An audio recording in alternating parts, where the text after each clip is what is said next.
forces d'interaction électrique. Donc on imagine une charge QA en un point, charge QA en coulomb, vous savez que les charges électriques sont exprimées en coulomb, une charge QB au point B en coulomb. Que dire de la force de A sur B par rapport à la force de B sur A, cette force électrique? Eh bien, toutes les deux sont évidemment opposées. Quelle est leur direction? Eh bien, la droite AB. La direction, je vous rappelle, c'est une droite en physique.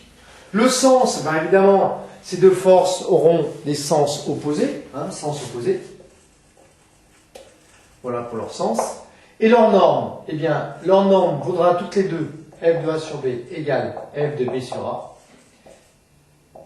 égale K fois valeur absolue de la charge QA, comme on avait masse de A dans le cas des forces gravitationnelles, fois valeur absolue de QB divisé par la distance AB carré. La force évidemment est en newton. K est une constante, comme on avait la constante de gravitation universelle.